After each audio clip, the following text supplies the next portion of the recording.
We're going to be in Acts chapter 27, like Pastor Jordan said. We're going to be looking at a story in Scripture today that many of you might actually be familiar with, but it's about a storm, about a shipwreck.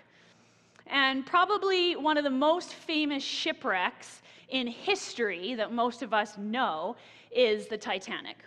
Most of us are familiar with this story from 1912, the ship that God couldn't sink. Probably not the greatest name to name your ship, a little prideful. We all know what ended up happening. It sunk, right? And of course, we all know how it went. If you're not familiar with it, it was a very fateful voyage from England to New York, where in the midst of the Atlantic Ocean, they hit an iceberg, and it sunk extremely fast. But what you might not know about the Titanic, well, at least I didn't know, is what I'm going to share with you today. This was actually only one of 3 ships. They're almost identical ships, different sizes, different colors, of course, but they were all built by the White Star Shipping Company as a shipping line. And they all were about the same size, and we all talk about the Titanic so much, but all 3 of these were just enormous ships. And believe it or not, the Titanic actually wasn't the biggest of the 3 of these ships. So there's the Britannic and the Olympic. That's what the other 2 ships are called. But what's even more interesting than that is the fact that within the same decade of the Titanic going down, all 3 of these ships suffered a catastrophe at sea. All 3 of them. The Olympic had a 40-foot long gash ripped into the side of her as she collided with another boat, but she ended up making it to the shore, crippled, but did walk away from the ordeal. The Britannic was not so lucky. It actually hit a floating mine in the First World War, and she sank faster than the Titanic did. So all 3 of these ships went down. Even more interesting than that is there was one person who was on board all 3 of these ships, which a lot of people might know this, but I didn't, right? And her name is Violet Jessup, and she was first a passenger on the Olympic in its near sinking. Then, I'm not sure that I would have done this, but she decided after that near sinking that she wanted to get a job as a stewardess on the Titanic. She was there that night when 1,500 people drowned in the middle of the ocean, but she made it to safety. And in her story, she actually has a book that you can read. She was actually holding another person's child and saved that baby's life in that lifeboat. So then she decided, well, I think it's time for a career change. No kidding, right? After 2 almost, well, they sunk, but she stayed alive. So she became a nurse, thinking, it's going to be much safer. I'll be in a hospital. But then she was repurposed to serve as a nurse on a floating hospital ship, which is the Britannic. It was supposed to be a passenger and a cargo ship, but the British Navy needed to use it for Her Majesty's service. And so it was turned into a floating hospital in the middle of the ocean. And she was working on it when this floating mine exploded, and of course, then the ship sinks faster than the Titanic. She managed to get onto a lifeboat, and get this, if she's not already as lucky as luck can be, she managed to get onto a lifeboat. She fell off of the lifeboat, but it was a good thing she fell off of the lifeboat, because that lifeboat with the 30 passengers ended up getting sucked into the propellers of the ship, and those people died. Like, it's just crazy, right? This story, right? And so she only managed to hit her head on something on the way down. So here's what I take away from that story. As I was Googling and seeing it on the History Channel, I thought, man, if I was alive in the 1920s or whatever, if I ever saw that woman go near a boat that I was about to go on, I probably wouldn't go on it, or I'd wrap myself around her, whichever way you want to kind of go. But anyways, I talk about it because there's a lot of epic stories about ships and about shipwrecks and about sinking. But there is also in Scripture. And now, like Violet, Paul, that we're going to talk about today, had some pretty lousy luck when it came to boats. Believe it or not, they both survived 3 shipwrecks. So we're going to look at 2 Corinthians 11:25, and Paul is talking about just some of the struggles that he had faced. And it says, 3 times I was beaten with rods, once I was stoned, 3 times I was shipwrecked, once I spent a whole night and a day adrift at sea. So 3 times he says I was shipwrecked. So 3 times Paul goes onto a boat, and the boat broke, and it sunk. And then he says, 1 time, a night and a day I spent adrift at sea. That's like 36 hours floating in the ocean. That's terrifying. Well, to me, that's terrifying, hanging on to some wreckage or piece of debris for like 36 hours until you're rescued. So Paul himself, he knew what it was like to go down and to suffer a loss while on the open ocean. And so today, as we come to Acts chapter 27, we will come to what is the beginning of the final journey on the ocean of his entire life. So as the book of Acts closes out, so does his life. So a little backstory before we jump in, because I'm not sure who's all been here for our whole series of Acts. So just going to let you know what's kind of happening before here. So Paul had been arrested in Jerusalem, and at the tail end of his 3rd missionary journey. And we've talked through that, but just so we're all on the same page. And he was sent to Caesarea because there was a plot to assassinate him in jail. And the centurion discovered this and sent him safely to where the governor lived. And Paul, so get this, he spent 2 years in prison in Caesarea waiting for a trial. So 2 years to even be seen for a trial. No one wanted to make a decision about Paul. It was political, it was controversial, just kind of like Jesus, right? These Jewish leaders were putting pressure on the governor to give in to these false charges that he was being accused of, things that he hadn't done, like Paul hadn't done anything wrong. And so Paul, for 2 years, was just kind of in this legal limbo, right? Just hoping for justice. And when it seems like he was not going to be given a fair trial, finally, Paul decides to throw down his trump card. And Jordan talked about this in another message, which was his Roman citizenship. That's his trump card. Okay? And you know, Paul was Jewish, but he was also a citizen by birth. And as such, he had the right to have his case seen. If he didn't feel like he was being given a fair shot, right, it could be seen at the highest courts in the land before the emperor himself. And so Paul had said, I appeal to Caesar. That's what he's saying now as he's in jail. And at this point, they would have no option but to send him on his way to a journey to Italy, to Rome, where he would then have his case seen there. So that's kind of what's happened before we're about to get into Acts. So after 2 years, he's now on his way to Rome. We're on the ship, okay? Now, one thing I really want to point out that you need to know is how this plays into the providence of God and him fulfilling these dreams that God had previously tucked away in Paul's heart. You see, way back when Paul was in Ephesus, which again, if you've journeyed through this series with us, you might remember, he kept telling people that I need to go to Jerusalem. And they're like, Paul, it's too dangerous. You can't go to Jerusalem. And of course, it's Paul, right? So he's like, I'll risk the ocean. I don't care about my life. I'll do anything for Jesus, right? I don't care if it takes risks. If God says I'm going to go, I'm going to go. And he just put this dream into his heart. And then after he went to Jerusalem, he said, well, I'm going to go to Rome too, right? Why? Because God had told him he was going to do this. So then Paul goes to Jerusalem, and just like everybody predicted, it goes extremely bad, right? He almost gets torn to pieces by an angry mob.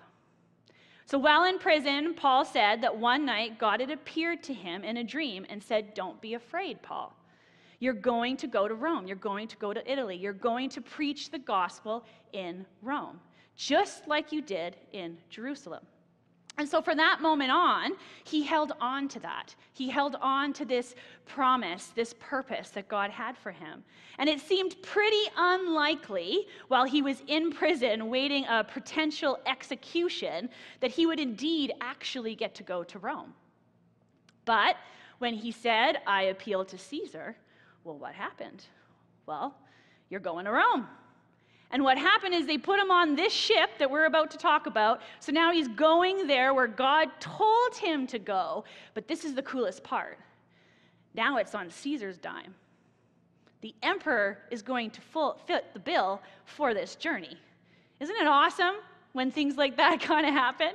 God's just awesome. So he accomplishes what he wants to accomplish, right? So if you have something tucked away in your heart that God's told you you're going to do, hold on to that. Hold on to that, because it's going to happen. So Paul has been put now under the care of a Roman centurion by the name of Julius. So he is on the ship. And he's been charged with getting Paul there safely from Caesarea by sea all the way to Rome. But Paul was not alone. There was going to be a number of other sailors, prisoners, the Bible says, who were going to go with him on this journey. So picture like, who's seen Con Air? With Nicolas Cage, the airplane in the air, right? With all the prisoners are on there. There's a ship full of prisoners with Paul. But see, the word in Greek that describes the other prisoners is different sort of word than Paul. And here's why. Because Paul, though he's a prisoner, technically had not yet been condemned. So his innocence or his guilt had yet to be proven. It hadn't been established yet. So Paul was given different luxuries than the other prisoners. We know that Paul was able to travel with an entourage, even on this prison ship. He was able to bring with him Aristarchus, his personal assistant, and of course Luke, who's currently writing these words that we're reading. He's with him. So although he's a medical doctor by trade, he is the one who is telling this story. So he has Luke and Aristarchus, and they're on this boat with all these condemned prisoners. This is what's happening. Then Paul senses danger, this storm. He knows that there's danger. But the centurion decides to listen to the pilot, the owner of the ship, instead of Paul. So this is where we are when the storm starts, okay? That's what's happening in the first 19 verses, and we're going to pick up at verse 20 today. So if you want to head there now, it's going to be on the screen, or at home, whatever device you want to use, it will be on the screen though. Acts 27, and we're going to be starting in verse 20. So, metaphors. We use metaphors all the time, okay? In fact, we use them so much and so frequently that I bet you don't even know that you're using them. We say things like, that exam was a breeze, right? We talk about things like life being a roller coaster. We say that, oh, their kids are like little angels, or we say things like, that relationship is just a prison. Or if you're new to Christianity, we like our metaphors. There is many of them. I'm going to tell you that right now. So if you hear me talking about mountains, I am not talking about landmass. If we're talking about mountains, it is nothing to do with landmass, okay? It can basically mean anything in a church. Whatever is in your way, God is going to move it, right? That's the mountain, right? And the Bible uses them all the time. There's nothing wrong with metaphors. It helps us understand or, have a picture in our heads. But even in Scripture, God is often referred to as a strong tower or a good shepherd or the bread of life. We talk about storms, which we're going to talk about today. And storms, it's really just a metaphor for whatever those hard things that you're going through in your life are in front of you. And that looks different for everybody. But this is one thing that I know about storms, and why I feel that it's so important to talk about this today, is because you're either in one right now, walking through it, barely surviving through it, or you're about to go through one, or maybe you've just come through one. And so, although in Acts chapter 27, this is a physical, real storm, but it doesn't have to be physical for it to be practical for our lives. So what are we to do when we find ourselves in the midst of these storms? And so today I'm going to preach very different than I usually do. Because today, as I look at Acts 27, I want to just suggest to you that we look at it today as a living parable. In other words, if the parables that Jesus told, these earthly stories with heavenly meanings, what if we take Acts 27, this parable of flesh and blood? So if parables were made up stories, right?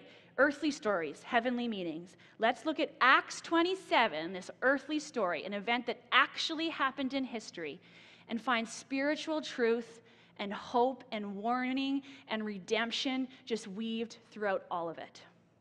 And that's how we're going to look at this today. So let's look at the scripture now and talk our way through this. So, verse 20. The terrible storm raged for many days, blotting out the sun and the stars, until at last all hope was gone. All hope was gone. That's a scary, scary place to be. Despair is a frightening, frightening place to be, is it not? I think we've all maybe been at that spot, felt that at some time. But see, the thing about when you feel like you've lost all hope is that it can be those times that it places us in a position to finally start listening to the voices that we just keep choosing to ignore. And choosing not to listen to along the whole way. See, the beauty of Acts 27 storm is in this time where all hope is abandoned. All hope is abandoned. Grace invades the story. Don't you want grace to invade the story? Don't you want grace to invade your story? Some of us need desperately to be invaded by grace because we're living in this resignation. We're just settling, right, for just so long. And the truth is that oftentimes we need to experience desperate times before we're willing to be invaded by grace. Storms often get us to ask those questions that calm, steady times don't. God, why are you doing this to me? What did I do wrong? Did you forget about me? Didn't you promise you were going to do this? What is wrong? Where are you? Storms can also cause us to recognize that Jesus is willing to enter that storm. Enter it with you. He wants to journey with you to the other side, and that he's our peace in the midst of storms. He can actually invade our storms and actually takes our place in the ultimate of storms. See, what I want you to take away from storms is that there's grace there. Grace is in the storm. Verse 21. No one had eaten for a long time. Finally, Paul called the crew and said, "Men, you should have listened to me in the first place and not left Crete." So basically, I told you so, right? You would have avoided all this damage and loss. But take courage, none of you will lose your lives, even though the ship will go down. For last night, an angel of God, to whom I belong and whom I serve, stood beside me. And he said, "Don't be afraid, Paul, for you will surely stand before Caesar. What's more, God in his goodness has granted safety to everyone sailing with you. So take courage, for I believe God. I will be just as he said, but we will be shipwrecked on an island." And midnight on the 14th night of the storm, as we were being driven across the Sea of Adria, the sailors sensed land was near. They dropped a weight line and found that the water was 120 feet deep. But later they measured it again and it was only 90 feet. So they're sinking. At this rate, they were afraid that we would soon be driven against the rocks along the shore, so they threw out 4 anchors from the back of the ship, and they prayed for daylight. I have an anchor with me today. Now, I know there's many different types, many different weights, and many different sizes, but I want this to be something that sticks in your head by the end of today. Okay? They dropped 4 anchors and they prayed for daylight. And I read somewhere online that you can actually never have too big or too many anchors, right? Especially in the middle of a storm. The anchors help you stay stable in the middle of the storm, and they dropped 4 anchors. So how are we going to make it through life storms? I need to give you some takeaways, some applications. How do we do this, right? Well, because of this verse, I'm going to give you 4 of them. 4 anchors, 4 applications that are going to help you through either your current storm, your soon-to-be storm, whatever that looks like. So the very first one, he dropped an anchor. Anchor yourself in God's presence. Anchor yourself in God's presence. Well, what does that mean? That means that I'm putting my faith not in the presence of the captain of that ship, not in the people who are surrounding you, the prisoners or the sailors on that ship, not in the presence of your abilities, your gifts, your talents, your personality, your connections. I'm putting my anchor in who God says He is for me. Which means you need to be digging into God's Word. You need to be circling and highlighting and exclamation marks all of those different scriptures. The ones that say, I am with you always, even to the ends of the earth, as I was with Moses, so will I be for you.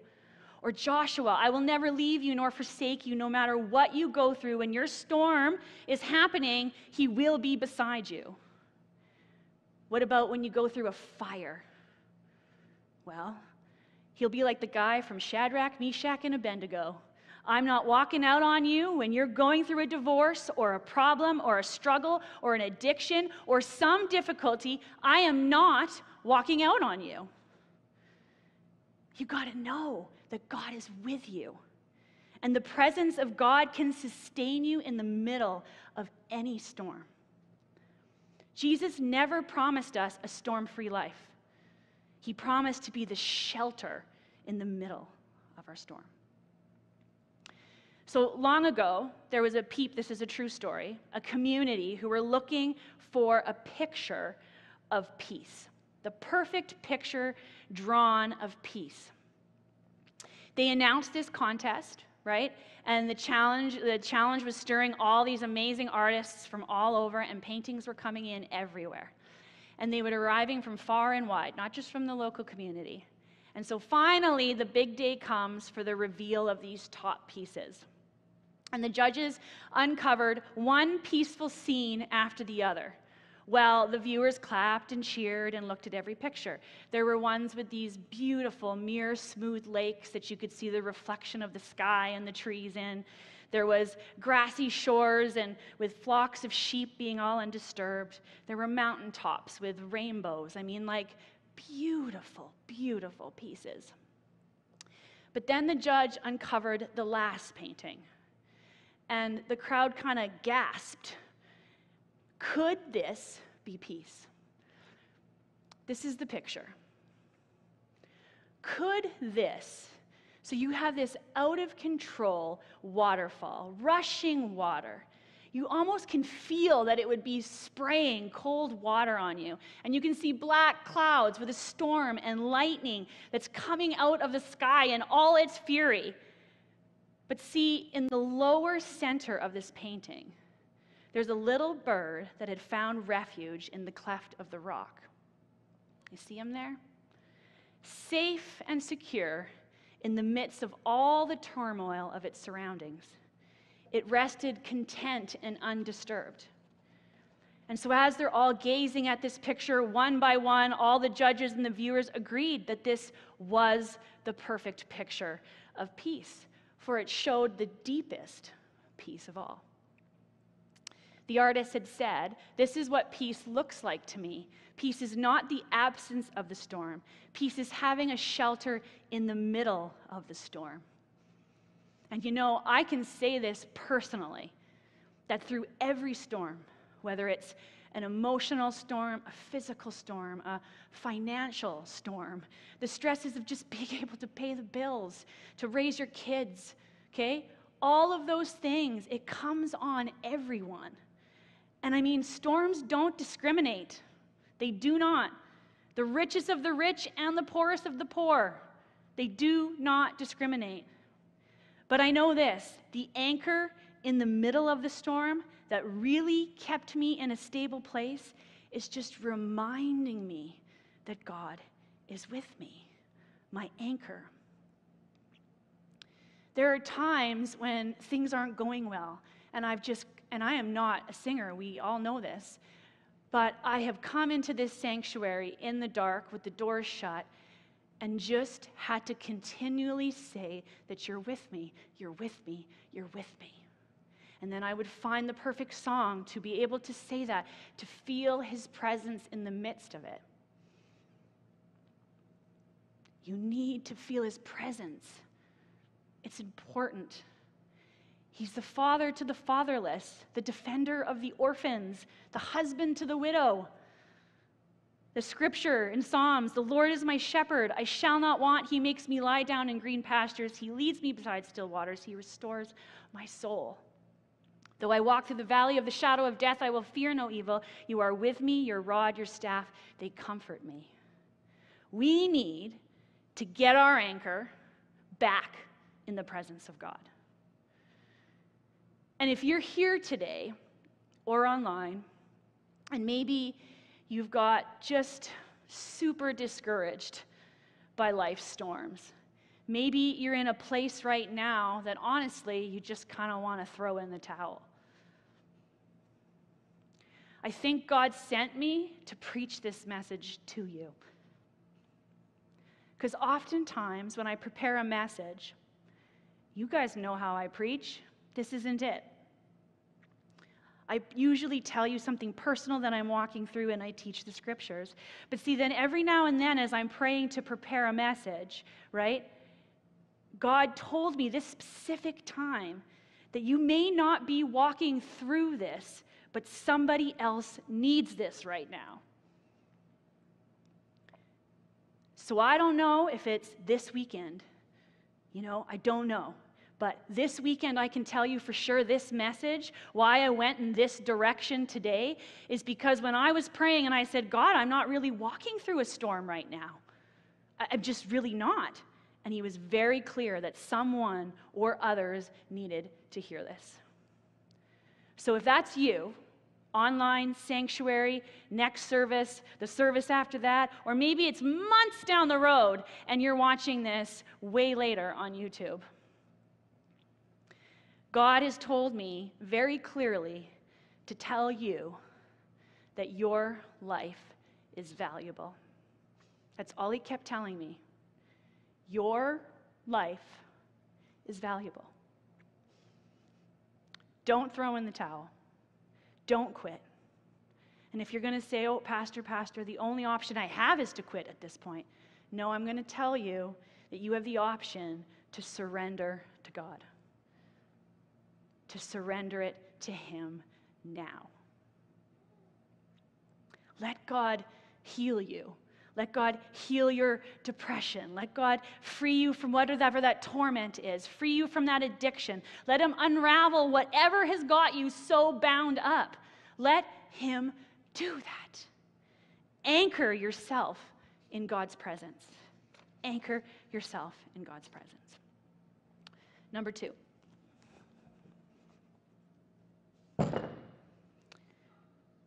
We are going to anchor ourselves in God's people. God's people. They dropped 4 anchors that night to make it through the night. They prayed for daylight. God's people. I've got all P's for you to keep it simple today. God's presence and now God's people. Paul is there with his friends.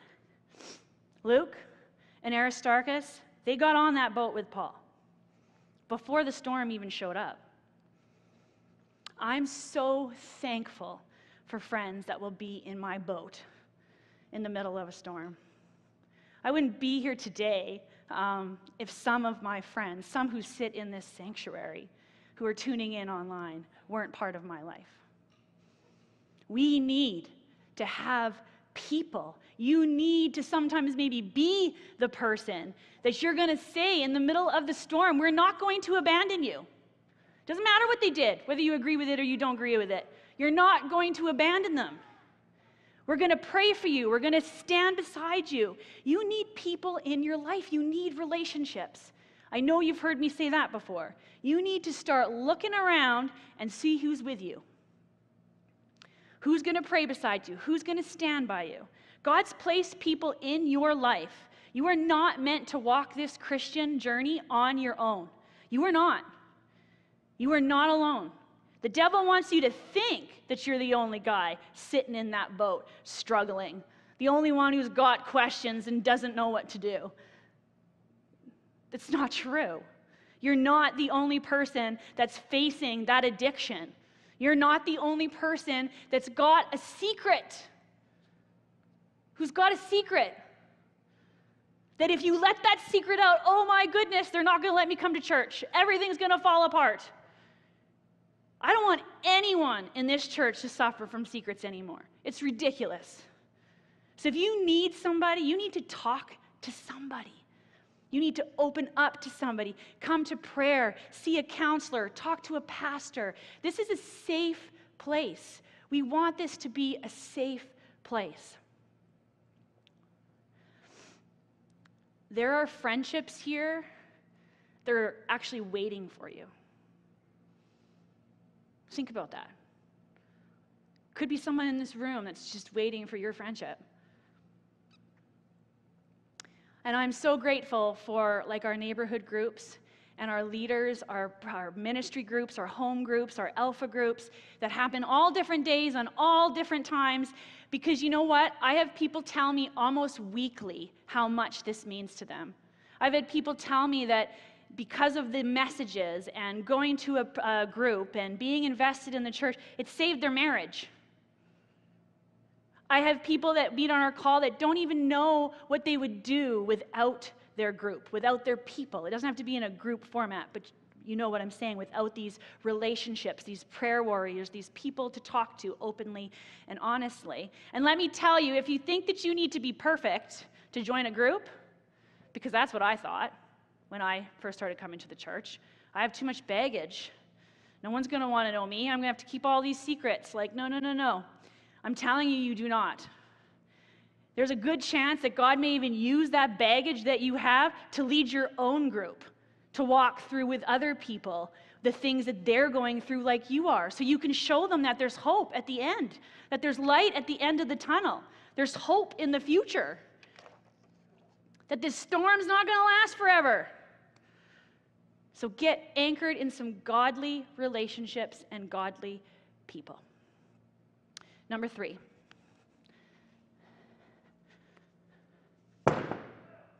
Drop the anchor. We're going to get anchored in God's purposes for your life. God's purposes.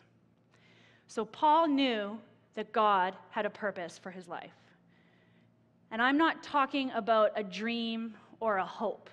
I'm talking about something that God's put on your heart, something that he will fulfill.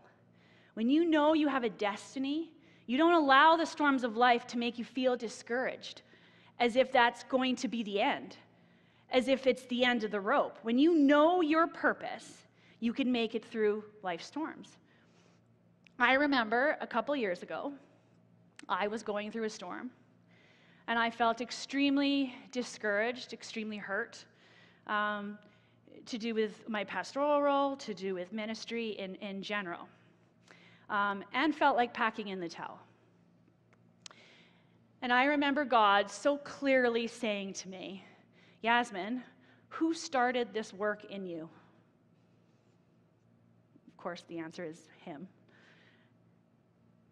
He said to me very clearly that I will be the one that will be faithful to complete it. In your family, in your ministry, he will be faithful to complete what he's already shown me. If it hasn't happened yet, I know it's not over. If the completion hasn't happened yet, it's not over. It's not how it ends for me. So I want you to reach deep into your soul for 2 seconds, or write this down and think about this later. Are there things that you know that you're called to do, that you have seen in your mind and in your heart from God? You've seen visions of these things that you will complete one day, that you haven't done yet.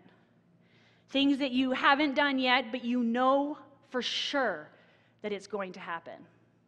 Those are your purposes. Those. And I want to challenge every one of you in this room to try and get this vision in your heart and in your mind, whatever that is. If you can do that now, or you need to spend time figuring out what that is with God, so that when you walk through those storms of life, you won't be like, oh my goodness, it's over. No, it's not over, because I saw that, and that is still going to happen. You're going to make it. You're going to make it through that storm. So I was talking to a close friend recently, and I was telling her that I was talking about storms and trials, and she's been through a lot of them. And they're all unfair. But she said to me, and we love our metaphors, if she hadn't gone through a storm and all these storms in her life, she wouldn't be able to cherish all the mountaintops. Now, her mountaintops might look different than our mountaintops, but it's given her this perspective. She said that in the storms that helped her appreciate those sunny days, right? And this was my favorite thing that she said. When I hit rock bottom, I found out God is the rock at my bottom. It was in the storms that I found there's an anchor that God has a purpose for my future. See, sometimes God may use trouble as your transportation. God may use trouble. God may use the storms as this pathway towards your destiny. He may have a plan that only a storm can actually bring you through. So Paul tells this guy, he says to them how it's going to end. He spoke these words in 23, 24, and 25. It says, he said, listen, the ship's going to go down, but we're not going to go down. So he says, keep up and take courage. You will all be saved, because I know I have a purpose to stand before Caesar. Paul had faith in God that it will happen just as God had told him. Our last anchor. Are you ready for it?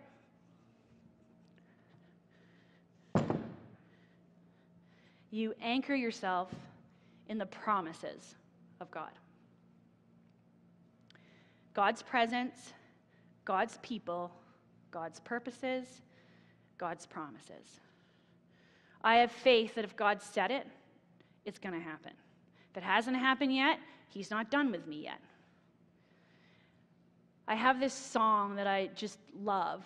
It's called I'll Do It Again.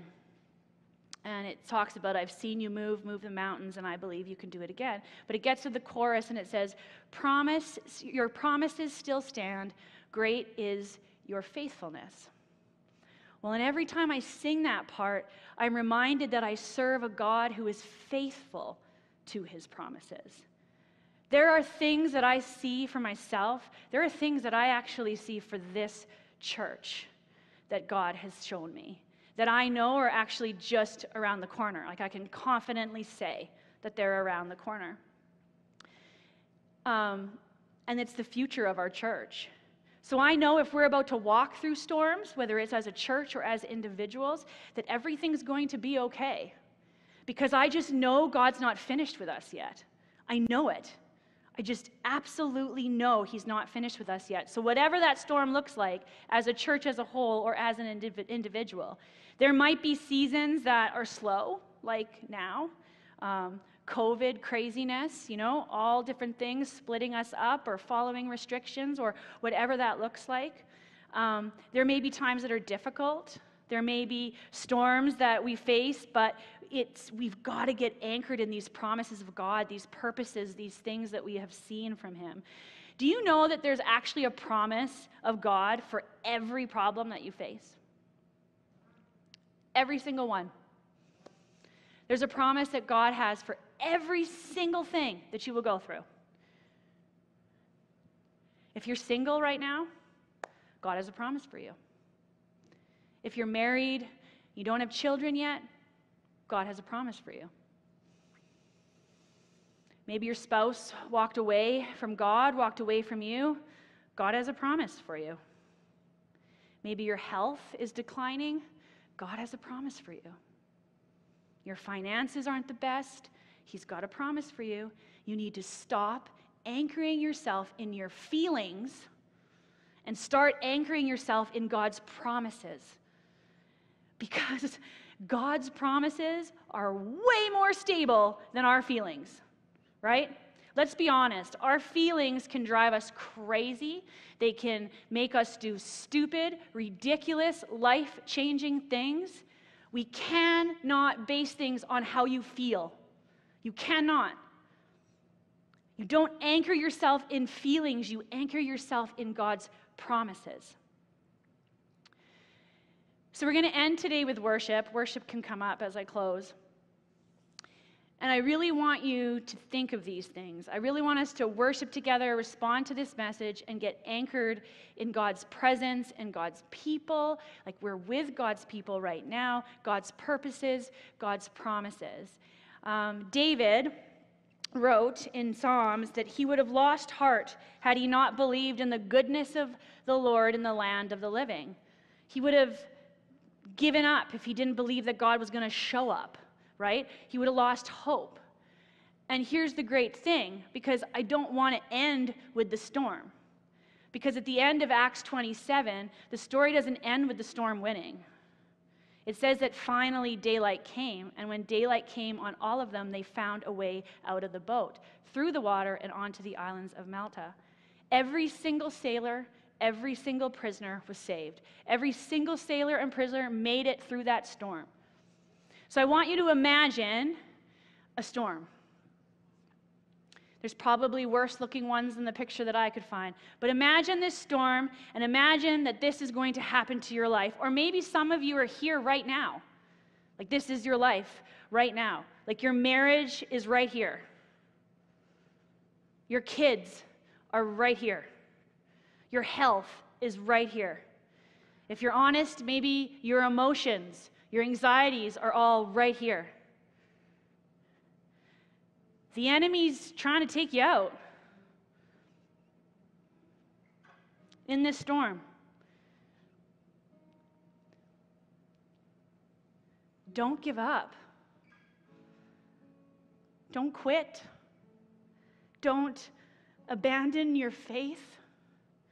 Don't you dare take your life. Don't you dare give up. Don't throw in the towel. Don't say it's quits. Do not, whatever it looks like right now for you, do not. You are worth so much more. You are valuable. God gave his one and only Son for you. You have a purpose. Don't throw in the towel. Don't call it quits. I need you. This church needs you. Your family needs you. God needs you. Your community needs you. Your workplace needs you. God has a purpose for you. You just might need to figure it out. If you're still breathing, it's because God's not done yet. Don't just leave here today and think, oh, that was a good reminder. I want you to wake up tomorrow and remind yourself again. The second you wake up, you have a purpose, that you matter, regardless of what's all happening. Remember the bird. Be the bird on the cliff. You need to start anchoring yourself in all of these things that I talked about: God's presence, God's people, God's purposes, God's promises. And the stormy sea, it's about to change. In the next picture, you will see that daylight is coming. Daylight has come. The clouds clear. The rainbow, which is part of his promises, is there. There's light at the end of the tunnel. You're going to make it. You are going to make it. Tell the person next to you that you're going to make it. Online, write it in the comments, or tell the person that you're sitting to, you are going to make it. You are going to make it. Let's stand.